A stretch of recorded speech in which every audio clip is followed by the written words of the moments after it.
This is light moments with Ruby Sunita. 2020 की नवरात्रि मेरे लिए बहुत स्पेशल रही। बचपन से मैं नवरात्रि देखती आई थी। इस बार महसूस करना चाहती थी, इसलिए मैंने 9 दिनों की फास्टिंग का व्रत लिया। दुर्गा सप्तशती पुस्तक का पाठ भी किया।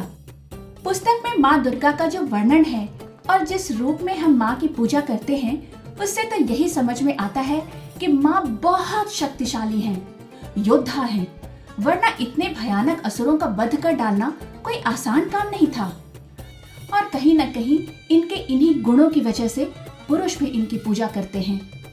माँ का स्वरूप एक सामान्य भारतीय नारी के स्वरूप से बिल्कुल अलग है। माँ योद्धा हैं, निडर हैं, पुरुषों से लड़ती हैं और उनका संहार करती हैं। और ऐसा करने के लिए वे न तो किसी पुरुष से कोई सलाह मशवरा करती हैं और न ही उनकी सहायता मांगती हैं। वे तो अपनी लड़ाई स्वयं लड़ती हैं। उनके निवास स्थान को लेकर भी विरोधाभास है। सामाजिक विचारधारा के अनुसार एक महिला के लिए तो ये डेफिनेटली ही सही नहीं है कि वो अकेले पहाड़ों में जाकर रहे। उनका रूप अति सुंदर और पुरुषों को आकर्षित करने वाला है, परंतु वे इसका उपयोग किसी देवता को सेड्यूस करके, उसे आकर्षित करके उसे विवाह करने के लिए नहीं करती हैं। वे अपने रूप और सौंदर्य का उपयोग अपने शिकार को आकर्षित कर उसके संहार के लिए करती हैं। उनकी सवारी भी तो कोई साधारण चीज नहीं, एक भयानक शेर है जिसे कंट्रोल करना किसी पुरुष के लिए भी संभव नहीं। लेकिन जब हम ईस्टर्न पार्ट ऑफ इंडिया में दुर्गा का स्वरूप देखते हैं तो लगता है कि ये दुस्साहसी, लड़ाकू, हिंसक और खूंखार औरत एक भारतीय पालतू स्त्री बन गई है, जिसका पति बेहद लापरवाह है। कभी कभी घर आता है और हमेशा अपने ध्यान में ही मग्न रहता है और घर चलाने और 4 बच्चों को संभालने की जिम्मेदारी अकेली दुर्गा ही निभाती है। काम की अधिकता से परेशान होकर जब कुछ दिनों के लिए वे मायके आती हैं तो उनका भव्य स्वागत होता है।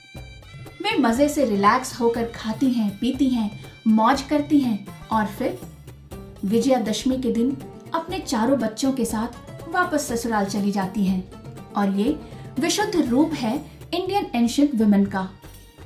दुर्गा के इन दोनों ही फॉर्म को अगर हम गौर से देखें तो पाते हैं कि जिस दुर्गा ने असुरों का संहार कर देवताओं की रक्षा की, उन देवताओं ने ही दुर्गा को अकेले छोड़ दिया बच्चों को संभालने के लिए। आज समाज में भी तो यही होता है ना। औरत बाहर चाहे जितनी भी कठिन जिम्मेदारी पूरी करके घर लौटे, घर परिवार और बच्चों की जिम्मेदारी तो उसे ही निभानी पड़ती है। 9 दिनों के इस मान सम्मान के बाद 356 दिनों तक उसे एक्सप्लॉइट ही तो किया जाता है। जिस पर्पस से दुर्गा के इस महान स्वरूप का निर्माण किया गया था, वो पर्पस तो जैसे कहीं खो ही गया ना। जब तक ये समाज पुरुषों को मनमानी करने की खुली छूट देता है और स्त्रियों को उनसे बचने के लिए स्वयं को गट्ठर में बांधकर रखने की सलाह देता है, तब तक दुर्गा के इस रूप की पूजा करना निरर्थक है। जब तक ये पुरुष प्रधान समाज साल के 365 दिनों तक स्त्रियों की इज्जत करना नहीं सीख ले, तब तक नवरात्रों में देवी की आराधना निरर्थक है। जब तक समाज के हर तबके में औरत को पुरुषों के समान दर्जा नहीं मिल जाता, तब तक नवरात्रों में देवी की ये आराधना बिल्कुल निरर्थक है। हमें शक्ति असली औरतों में देखनी चाहिए, सिर्फ देवी में नहीं।